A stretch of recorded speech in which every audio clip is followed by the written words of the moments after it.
Film शुरू होती है एक कैंप को दिखाने से जिसका नाम मैरी गोल्ड है। यहाँ पर हम एक लड़की को देखते हैं जो इस कैंप में काम करती है। जब वो वापस कैंप के ऑफिस में आई तो वहाँ पर उसका दोस्त भी था, जिससे वो बताती है कि मेरे पास केबिन 6 से किसी का कॉल आया है जिसने मुझे बताया है कि वहाँ पर उन्हें एक लाश मिली है। ये सुनकर वो लड़का हैरान हो गया और कहता है कि ऐसा कुछ भी नहीं होगा, लेकिन वो उसे अपने साथ वहाँ पर चलकर देखने के लिए बोलती है। दोनों वहाँ पर गए लेकिन इन्हें वहाँ किसी की भी लाश नहीं मिली। तो वो लड़का कहता है क्यों ना हम पास वाले कैबिन में चलें जो कई सालों से बंद है, लेकिन वो लड़की उसे मना कर देती है कि मैं यहीं पर इंतजार करूंगी, तुमने जाना है तो चले जाओ। लेकिन जैसे तैसे वो उसे अपने साथ ले जाने लगा। कैबिन के बाहर पहुंचकर लड़की कहती है कि मुझे यहाँ पर कुछ गड़बड़ लग रही है, लेकिन वो उसे जबरदस्ती अंदर ले जाता है। तो वो देखते हैं कि वहाँ उस लड़की के लिए एक सरप्राइज प्लान किया गया था और यहाँ पर उस कैंप के सारे मेंबर्स उसका इंतजार कर रहे थे और उसकी चौथी एनिवर्सरी मना रही होती हैं, क्योंकि यहाँ पर काम करते हुए उसे 4 साल हो गए। ये देखकर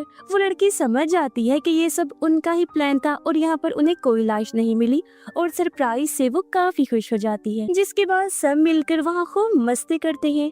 कुछ देर बाद जब वो सोने के लिए जाते हैं तो एक किलर जो जालिम कातिल था उसके बारे में बात करने लगती है, जिसका नाम था बोन फेस, जो इस मूवी का नाम भी है। मगर उन लोगों का मानना था कि वो बिल्कुल भी सच नहीं है। तब एक लड़की उन्हें बताती है कि ये सच है। बोन फेस किलर कैंप में आता है और सबको बेरहमी से मार डालता है। वो हमेशा जंगलों में ही रहता है, जिस वजह से कोई उसे देख ही नहीं पाता। ये सुनकर सभी लोग बहुत डर गए, क्योंकि वो भी तो कैंप में ही थे। लेकिन फिर सोने के लिए चले जाते। जब आधी रात हुई तो वहाँ पर हम उस बोन फेस किलर को देखते हैं जो कि सच में उस कैबिन के अंदर घुस जाता है और अपना काम शुरू कर देता है। यानी वो एक एक करके बड़ी बेरहमी से उनको मारने लगता है। जब वो लड़की ये देखती है तो वहाँ से भागने लगी, लेकिन बोन फेस उसे पकड़ लेता है और एक कुल्हाड़ी से उसका सर फाड़ देता है। जब इससे भी उसका दिल नहीं भरा तो वो लड़की की रीढ़ की हड्डी खींचकर बाहर निकाल देता है, जिससे दर्दनाक उसकी मौत हो जाती है। कुछ देर बाद वहाँ पर शेरिफ आता है और जब उस लाश को देखता है तो उसकी बुरी हालत से वो भी दंग रह गया। यहाँ पर कैंप की मालकिन भी थी,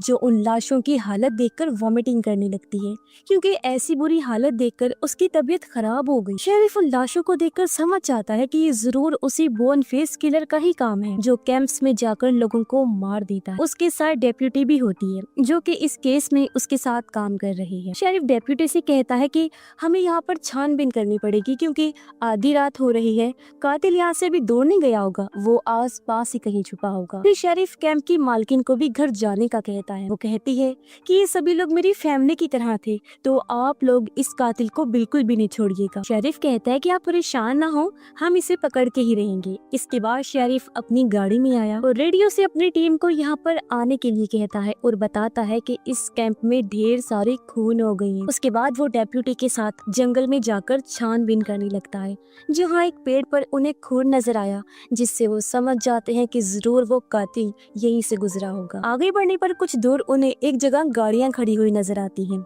जब इन्होंने चेक किया तो गाड़ियों के अंदर कोई भी नहीं था। वो गाड़ियाँ दरअसल एक होटल के बाहर खड़ी हुई थी, जिससे वो समझ जाते हैं कि जरूर वो कातिल होटल के अंदर ही गया। तो वो भी उस होटल के अंदर जाते हैं, जहाँ की वेट्रेस जेनी होती है और जेनी के साथ एक शेफ था। ये दोनों ही मिलकर इस होटल को चला रहे थे। वहाँ पर कुछ कस्टमर्स भी मौजूद थे, जिनमें एक स्टूडेंट लड़का होता है, एक मरीन वर्कर था जो पहले मरीन्स में था और अब कंस्ट्रक्शन में काम करता है, बाप बेटी थे जो ट्रिप पर जा रहे थे और रास्ते में यहाँ खाना खाने के लिए रुके। एक बूढ़ी औरत थी जो फैशन करके काफी स्टाइलिश बनी हुई थी, 2 बाइकर्स थे और एक फोटोग्राफर लड़की। अब शेरिफ जब अंदर आया तो वो उन सबको शक की नजरों से देखने लगता है और सबसे पूछता है कि वो किस टाइम यहाँ पर आई। जेनी उन्हें बताती है कि मैं 5 बजे से यहाँ पर काम कर रही हूँ, जिसके बाद बाकी सब भी अपना अपना टाइम उसे बता देती। फिर शेरिफ सबसे पूछताछ करता है कि वो लोग कहाँ से आए हैं और कहाँ पर जा रहे हैं, तो सभी लोग उसे अपने अपने बारे में बताने लगते हैं। फादर की बेटी मरीन वर्कर को घूर रही थी, जिस वजह से वो उस पर गुस्सा करता है और पूछता है कि आखिर तुम मुझे क्यों घूर रही हो। अब ऐसा लग रहा था जैसे वो लड़की मरीन वर्कर को पहले से ही जानती है। खैर अब शेरिफ फोटोग्राफर के पास जाता है और उसकी खींची हुई तस्वीरों को देखने लगा, क्योंकि उसे पता था कि उनमें से ही कोई एक कातिल। तब डेप्यूटी को बोन फेस किलर की फोटो मिलती है और जब वो शेरिफ को दिखाती है तो शेरिफ वो फोटो लेकर बाहर उस जगह पर जाता है जहाँ वो फोटो खींची गई। तब उसे डस्टबिन के ऊपर खून नजर आता है। अंदर स्टूडेंट लड़का मरीन वर्कर से पूछता है, क्या तुमने जंग में किसी की जान ली थी? जिस पर मरीन वर्कर काफी चौंक जाता है।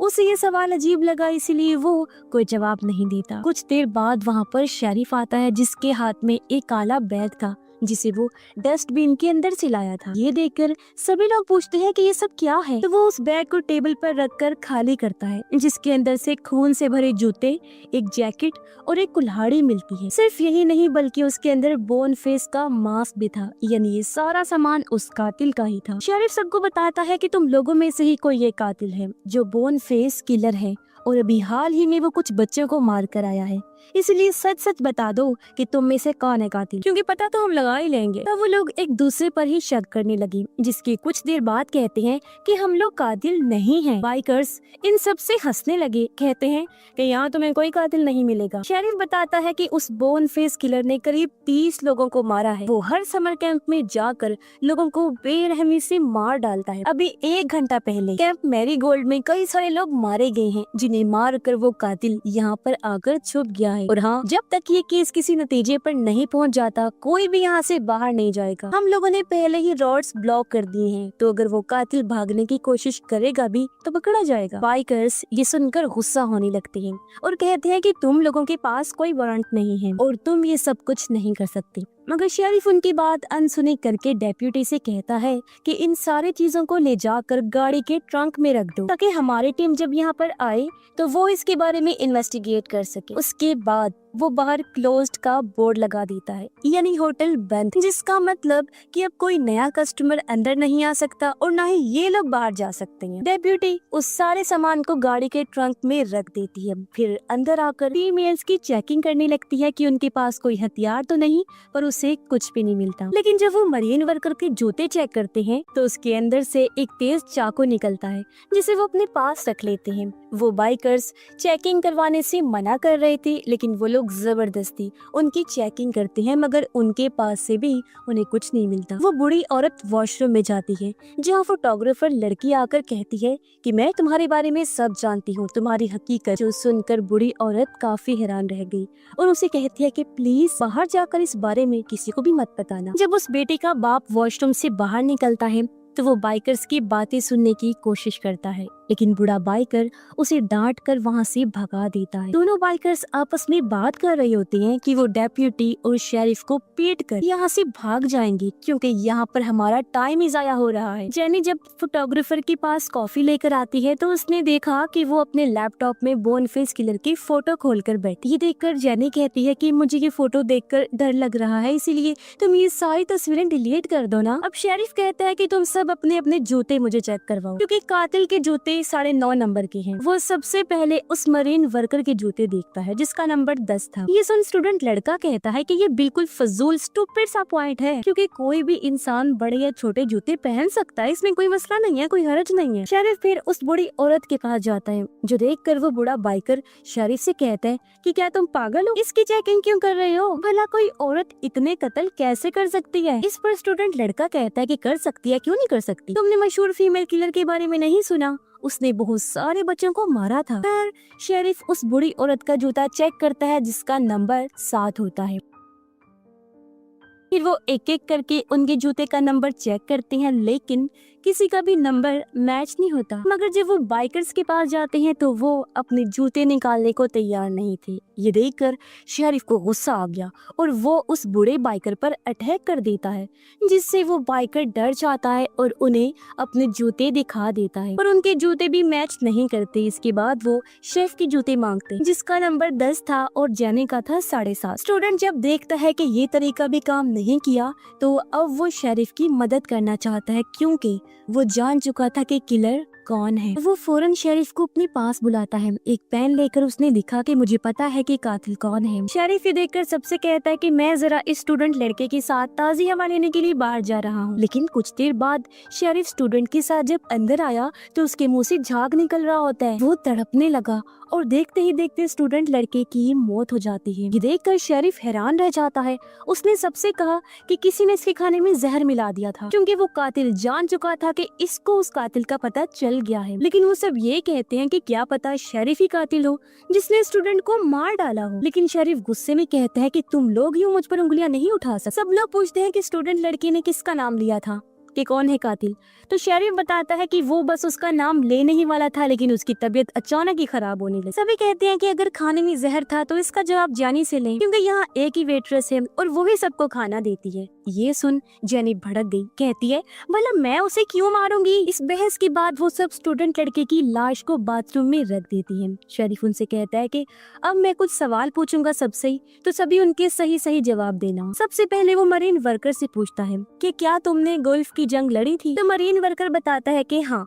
शेरिफ फिर पूछता है तुमने कितने लोगों को मारा था। तो वो जवाब देता है कि हमें कत्लेआम का हुक्म दे दिया गया था, इसलिए मैंने एक साथ कई हजार लोगों को मारा। ये सुनकर सब लोग हैरान हो गए और समझ जाते हैं कि वो कत्ल तो आराम से कर सकता है, इसका मतलब है। वो लोग उससे पूछते हैं कि तुम कब रिटायर्ड हुए थे। तो वो बताता है कि मैं रिटायर्ड नहीं हुआ था, बल्कि मुझे आर्मी से निकाल दिया गया था, ये कहकर कि मैं मेडिकली फिट नहीं हूँ, मेरे जिस्म में कोई मसला है। अब ये सुनकर उन लोगों का उस पर और भी शक बढ़ने लगता है। अब बाप की जो बेटी थी वो कहती है कि मैंने इस मरीन वर्कर को पहचान लिया। उसने बताया कि कुछ साल पहले मैं कैंप मैरीगोल्ड में गर्मियों में जाया करती थी, जब समर कैंप होता था, जहाँ ये मरीन वर्कर काम किया करता था। वहाँ एक लड़की थी जिसने ये दावा किया था कि ये मरीन वर्कर उसके साथ गलत करना चाहता है, तब इसे वहाँ से भी निकाल दिया गया। ये सुनकर वो कहता है दरअसल वो लड़की खुद ही मेरे साथ जबरदस्ती कर रही। मैंने उसे मना करके जब वहाँ से जाने को कहा तो उसने मुझ पर झूठा इल्जाम लगा दिया, यही वजह है कि मुझे निकाल दिया गया। जो सुनकर बाकी लोग एक बार फिर हैरान रह गए। अब शेरिफ फोटोग्राफर के पास गया और उसे पूछता है कि तुमने कातिल की फोटो कैसे ली। वो बताती है कि कातिल गलती से उस फोटो में आ गया था, मैंने जानबूझ के नहीं खींची। तब शेरिफ बूढ़ी औरत के पास गया और पूछता है कि क्या तुम इस दौरान कभी होटल से बाहर गई थी। इस पर जेनी बताती है कि हाँ, वो 5 मिनट के लिए अपनी सिगरेट पीने के लिए गई थी बाहर। ये सुन फोटोग्राफर उनसे कहती है कि मुझे लगता है ये बूढ़ी औरत ही कातिल, क्योंकि इसने अपने 2 हस्बैंड्स को भी मार डाला है और कोर्ट में इस पर केस चल रहा है। यही वो बात थी जिस बारे में वो बूढ़ी औरत को कह रही थी कि मैं तुम्हारे बारे में जानती। तब ये सुनकर वो औरत कहती है कि हाँ, ये सच है कि मेरी 2 शादियां हुई, मेरे 2 हस्बैंड्स थे, लेकिन मैंने उन्हें नहीं मारा। फिर शेरिफ उस बाप बेटी से सवाल पूछता है तो वो लोग उसका सही सही जवाब देती। अचानक वो बाइकर शेरिफ पर अटैक कर देते हैं, उसे पीटने लगते हैं, लेकिन डेप्यूटी उन पर गन तान देती है और इन दोनों को फौरन बांध दिया गया। बूढ़ा बाइकर उल्टी कर देता है जिसके अंदर से ड्रग्स निकलते हैं। शेरिफ ये देखकर दूसरे बाइकर से भी जबरदस्ती वॉमिटिंग करवाता है और उसके मुंह से भी ड्रग्स ही निकला। ये देख शेरिफ कहता है ओ अच्छा, तो अब मैं समझा कि तुम दोनों को यहाँ से निकलने की जल्दी क्यों थी। तुम दोनों ड्रग्स डीलर हो, मैं जान गया हूँ, और यहाँ पर फंस न जाओ तो मैं इसी बात का डर था। तभी शेरिफ को एक कॉल आई जो उसके साथी की थी। वो बताता है कि मैं जान गया हूँ कि असली कातिल कौन है। ये सुनकर वो फौरन अपने डेप्यूटी को भी इस बारे में बता देता है और वो सीधा शेफ के पास गया। कहता है कि तुम अब बस सरेंडर कर दो, खुद को हमारे हवाले कर दो, क्योंकि हमें पता चल गया है कि असली कातिल कौन तुम हो। ये सुन शेफ कहता है कि मैं कातिल नहीं हूँ, मैं बस मरीन वर्कर को मारना चाहता था, क्योंकि इसने मेरी बेटी के साथ गलत करने की कोशिश की थी। मरीन वर्कर ये सुनकर कहता है कि मैं नहीं, तुम्हारी बेटी ही गलत थी, यानी उस कैंप में शेफ की ही बेटी थी जिसके साथ मरीन वर्कर ने गलत करने की कोशिश। अब शेफ फौरन चाकू निकाल लेता है और मरीन वर्कर भी अपनी गन उठा लेता है। मरीन वर्कर शेफ को शूट कर देता है, जो देखकर डेप्यूटी भी मरीन वर्कर को गोली मार देती है और इस तरह दोनों की मौत हो जाती है। उनकी मौत के बाद सबको ये लगता है कि बोनफेस किलर शेफ ही था, उसने ही सब कैंप्स वालों को मारा होगा, क्योंकि उसकी बेटी के साथ उन लोगों ने नहीं दिया था, तो बदला लेने के लिए वो ऐसा करता आ रहा। इसके बाद वो उन सब लोगों को वहाँ से जाने की इजाजत दे देते हैं, जिसकी कुछ देर बाद वहाँ पुलिस भी आ। डेप्यूटी जेनी को कहती है कि तुम भी अपने घर चली जाओ। जेनी कहती है कि हाँ जा रही हूँ, लेकिन पहले मुझे वॉशरूम जाना है। जब जेनी वॉशरूम जाती है तो बहुत देर तक वो वापस नहीं आती क्योंकि वो वहाँ से भाग गई थी, जिससे डेप्यूटी समझ जाती है कि जैनी ही असली कातिल है, ना कि वो शेफ था। वो फौरन बाहर आई जहाँ उसे शेरिफ की लाश मिलती है जिसका गला जैनी ने काट दिया था। ये देखकर वो अपनी टीम को अलर्ट कर देती है और खुद जंगल में चली गई। गन सामने करके जैनी से कहती है कि फौरन मेरे सामने आ जाओ। और जब जैनी उसके सामने आई तो डेप्यूटी पूछती है कि आखिर तुमने ऐसा क्यों किया, क्यों सबको मारा। जैनी उसे बताती है कि मेरा एक जुड़वा भाई था जो स्पेशल चाइल्ड था। ये ऐसे बच्चे होते हैं जिनको जिस्मानी तौर पर कोई प्रॉब्लम होती। वो कहती है कि हम लोग कैंप में ही रहा करते थे।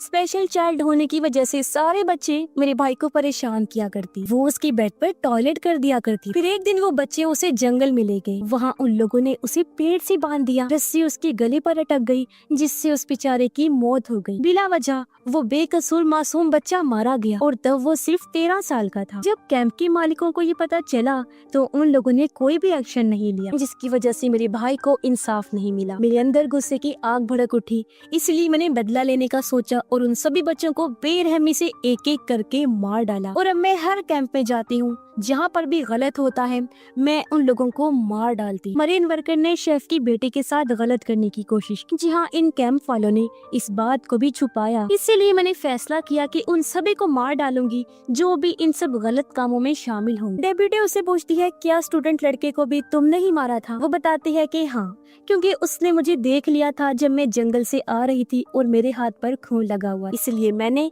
उसके खाने में जहर मिला दिया। और हाँ, मैं जानती थी कि शेफ मरीन वर्कर से बहुत ज्यादा गुस्सा है, इसलिए मैंने उसकी जेब में चाकू और मरीन वर्कर के टेबल पर गन रख दी थी ताकि वो एक दूसरे से लड़े और एक दूसरे को ही मार डाले। और हुआ भी बिल्कुल ऐसा ही। ये सुनकर डेप्यूटी कहती है कि तुम अब अपना हथियार नीचे फेंक दो, लेकिन जैनी ऐसा ना करके डेप्यूटी पर ही हमला कर देती है। तब डेप्यूटी उसकी गर्दन पर शूट कर देती है जिससे वो जख्मी होकर नीचे गिर पड़ी। उसका बहुत ज्यादा खून बहा और फाइनली उसकी यानी कि बोन फेस किलर की मौत हो जाती। इसके कुछ दिनों बाद हम देखते हैं कि कुछ कैंप मेंबर्स आग के सामने बैठे बातें कर रहे। वो बोन फेस किलर यानी जैनी के बारे में डिस्कस कर रहे होते हैं कि भले ही बोन फेस किलर मर गई है लेकिन उसकी दहशत और कहानियां कभी भी नहीं मरेंगी। शायद उसके खौफ से बुरे लोग गलत काम करना ही छोड़। और इसी के साथ ही इस फिल्म की कहानी यहीं पर ही खत्म हो जाती है।